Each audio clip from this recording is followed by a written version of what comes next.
G20 केवल एक नाम नहीं है, बल्कि यह आता है एक बहुत बड़ी रिस्पॉन्सिबिलिटी के साथ।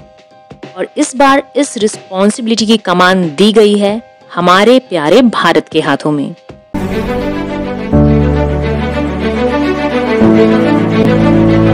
दोस्तों, जी हाँ दोस्तों, इस बार के G20 समिट को होस्ट किया है भारत ने। यह वह मौका है जब पहली बार G20 समिट भारत में आयोजित हुआ है और वेन्यू रहा 9 से 10 सितंबर तक नई दिल्ली के प्रगति मैदान में। दोस्तों, वीडियो में आगे बढ़ने से पहले हमें पता होना चाहिए कि आखिरकार ये G20 होता क्या है, इसे क्यों बनाया गया, इसके बनाने के पीछे क्या मकसद है और आखिर क्यों हर साल ये देश एक दूसरे से अलग अलग जगह पर मिलते रहते हैं। दोस्तों, इन सभी क्यों का जवाब आइए जानते हैं आज की इस वीडियो में। G20 को समझने से पहले हमें समझना पड़ेगा G7 को, क्योंकि G7 G20 से पहले बना था। दोस्तों, बात है अर्ली 1970s की, जब दुनिया की आर्थिक हालत काफी खराब चल रही थी। वैसे तो इसके कई कारण थे, लेकिन सबसे बड़ा कारण था 1973 की ऑयल क्राइसिस। क्राइसिस तब चालू हुए जब अरब के देशों ने ऑयल पर एक रोक लगा दी थी। अरब के देशों ने उन देशों को ऑयल बेचना बंद कर दिया जो इजराइल के सपोर्ट में थे। दोस्तों, मोस्टली जो इजराइल के सपोर्ट में थे वो वेस्टर्न कंट्रीज थी, जैसे कि अमेरिका, यूरोप, ये सब देश थे। ये सब वेस्टर्न कंट्रीज मिडिल ईस्ट से आने वाले ऑयल पर बहुत ज्यादा डिपेंड थी। जब इनको ऑयल मिलने में दिक्कत होने लगी तो इकोनॉमी में भी एक भारी रिसेशन देखने को मिला। देशों की गवर्नमेंट ने डिसाइड किया, अगर इकोनॉमिक कंडीशन को बेहतर करना है तो हमें साथ में एक्शन लेने की जरूरत है। इकोनॉमी को वापस ट्रैक पर लाने के लिए हमें साथ में बैठकर इकोनॉमिक पॉलिसीज बनानी चाहिए। इसी के चलते कुछ इनफॉर्मल मीटिंग्स होती हैं अमेरिका के व्हाइट हाउस में, इन देशों के फाइनेंस मिनिस्टर्स के बीच में। अर्ली 1973 की बात है। अमेरिका, फ्रांस, यूके और वेस्ट जर्मनी के फाइनेंस मिनिस्टर्स एक दूसरे से मिलते हैं।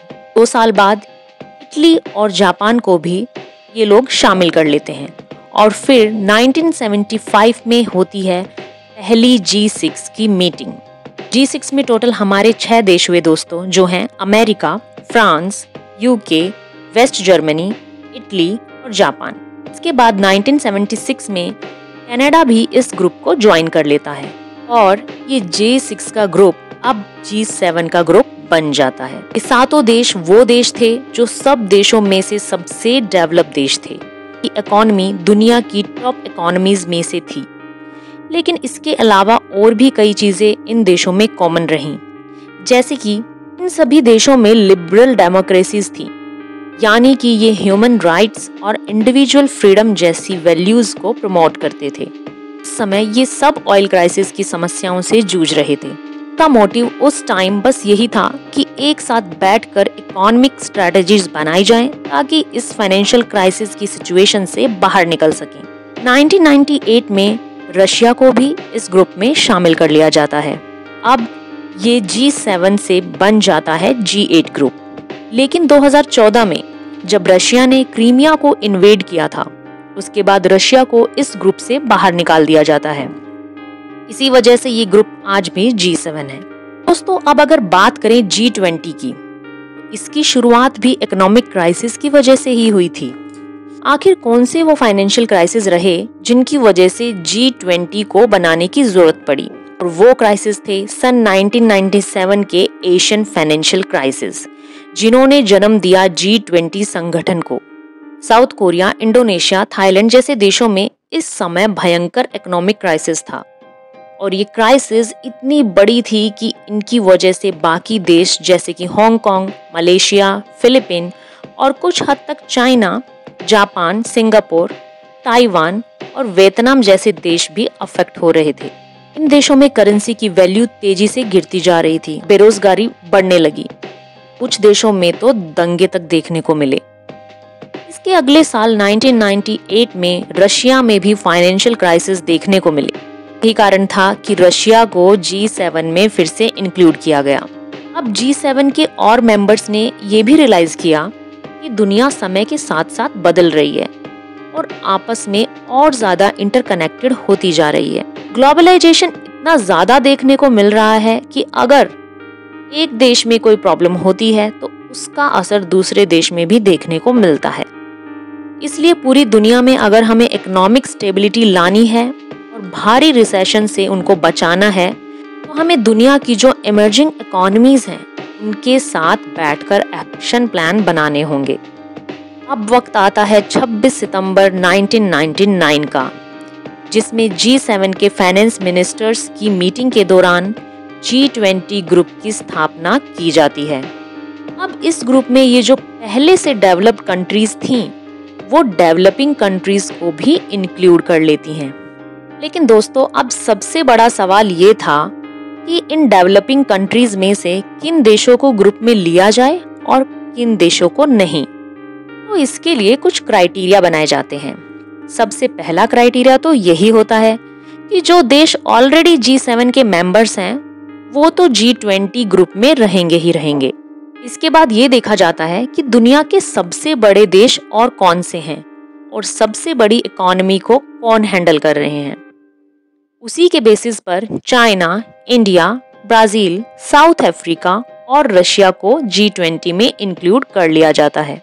इसके बाद फिर देखा जाता है कि रीजनली सबसे बड़ी पावर कौन सी है, जिसके बेसिस पर यूरोपियन यूनियन जो काफी सारे देशों को रिप्रेजेंट करता है उसे एज अ होल G20 में कंसिडर कर लिया जाता है।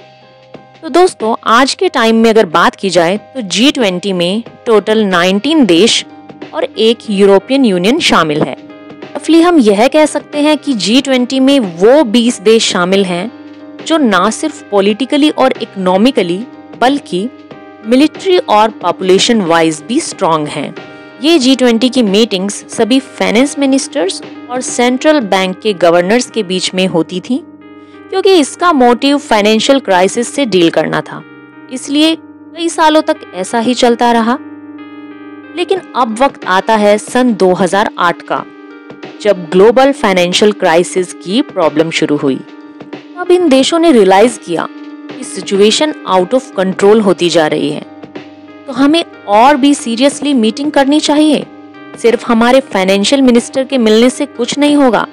फाइनेंशियल मिनिस्टर के साथ साथ देशों के प्राइम मिनिस्टर और प्रेसिडेंट्स को भी इन मीटिंग्स को अटेंड करना होगा। इसलिए दोस्तों, पहली G20 की जो ऑफिशियल समिट होती है वो होती है 2008 में ही। पहली G20 की समिट अमेरिका में हुई थी, जिसमें ये सारे देश मिलकर डिसाइड करते हैं कि देशों के बीच ट्रेड करने में जो मुश्किलें आ रही हैं, रुकावटें आ रही हैं, उन्हें दूर किया जाए, उन पर काम किया जाएगा, स्पेंडिंग्स को बढ़ाया जाएगा, यानी कि टोटल $4 ट्रिलियन ये लोग खर्च करेंगे ताकि सभी देशों की इकोनॉमीज को रिवाइव किया जा सके। तभी से दोस्तों 2008 के बाद से हर साल G20 की समिट होती आ रही है और हर साल यह अलग अलग देशों में होती रही है।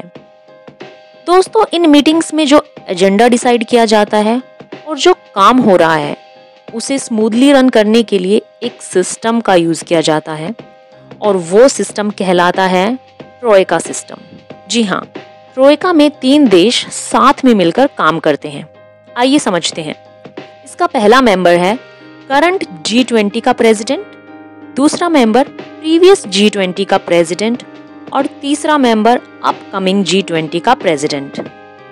दोस्तों, पिछले साल 2022 में G20 समिट इंडोनेशिया में हुई थी और इस साल 2023 में भारत में हुई है और अगले साल 2024 में ब्राजील में होगी। तो अभी यहाँ पर इंडोनेशिया, इंडिया और ब्राजील ट्रोइका कंट्रीज हुए। अब बात करते हैं G20 की प्रेसिडेंटशिप की। तो दोस्तों, ये रोटेशनल बेसिस पर काम करती है। जो G20 के मेंबर्स हैं उनमें से हर साल अलग अलग मेंबर को प्रेसिडेंट बनाया जाता है। नाउ गेस्ट कंट्रीज ये क्या होती हैं? दोस्तों, ये वो कंट्रीज होती हैं जिन्हें G20 का मेंबर ना होने पर भी G20 समिट के लिए इनविटेशन दिया जाता है। इस साल भारत में जो G20 समिट हुआ है वह 18वीं G20 समिट थी और भारत ने होस्ट कंट्री होने के नाते 9 और देशों को भी इनवाइट किया है, जो कि है Mauritius, Netherlands, Nigeria, Singapore, Spain और UAE, बांग्लादेश, इजिप्ट और ओमान। इसके अलावा दोस्तों परमानेंट गेस्ट इनविटेशन लिस्ट में और भी ऑर्गेनाइजेशन शामिल हैं, जैसे कि WHO, WTO, UN, IMF और एशियंस की चेयर कंट्रीज। इंटरेस्टिंग बात यह है दोस्तों, वैसे तो G20 समिट का मेन मोटिव अभी भी इंटरनेशनल फाइनेंशियल स्टेबिलिटी को डील करना है, बट अभी कुछ समय से यह और भी कुछ इश्यूज को एड्रेस करने लगा है, जैसे कि climate change, promote sustainable development etcetera. दोस्तों फाइनेंशियल स्टेबिलिटी के अलावा बाकी और इश्यूज को डील करने में G20 के सामने काफी सारी मुश्किलें आ रही हैं। दरअसल इन 20 बड़े देशों के अपने अलग एजेंडाज हैं, फॉरेन पॉलिसीज हैं, प्रायोरिटीज हैं और किसी भी इशू को लेकर ये सारे 20 के 20 देश एग्री करें, ऐसा होना मुश्किल है। यही कारण रहा कि दिल्ली में हो रहे G20 समिट को चाइनीज प्रेसिडेंट जी जिनपिंग ने अटेंड नहीं किया। इन सब से ये पता चलता है दोस्तों कि इन मीटिंग्स में लिए जाने वाले फैसले इंडिविजुअल लीडर्स पर भी कितना डिपेंड करते हैं। एग्जाम्पल के तौर पर 2016 की फेमस पेरिस क्लाइमेट एग्रीमेंट को डोनाल्ड ट्रंप ने साइन नहीं किया था। जब जो बाइडेन प्रेसिडेंट बने उसके बाद ही इसे साइन किया गया। तो इससे ये पता चलता है कि क्लाइमेट चेंज जैसे इश्यूज पर भी इन सब देशों को एग्री कराना आसान काम नहीं है। दोस्तों अगर अब बात करें इस साल के G20 समिट की, तो इस साल का G20 समिट भारत में हुआ है और यह 18वां समिट था। इस साल के G20 समिट में भारत ने वसुधैव कुटुंबकम की थीम सेट की है और ग्रीन डेवलपमेंट और सस्टेनेबल डेवलपमेंट जैसी चीजों को इम्पोर्टेंस दी है। इसके साथ साथ डिजिटल पब्लिक इंफ्रास्ट्रक्चर और ह्यूमन लेड डेवलपमेंट पर भी फोकस रखा गया है। मैं उम्मीद करती हूँ दोस्तों कि इस वीडियो को देखकर आपको बहुत कुछ आइडिया लगा होगा G20 के बारे में। वीडियो अगर पसंद आई हो तो एक सच्चे देशभक्त की तरह वीडियो को लाइक और चैनल को सब्सक्राइब जरूर कर दें। इस वीडियो को एंड तक देखने के लिए आप सभी का दिल से बहुत बहुत धन्यवाद। तो और नई जानकारी के साथ मिलूंगी नेक्स्ट वीडियो में, तब तक के लिए जय हिंद।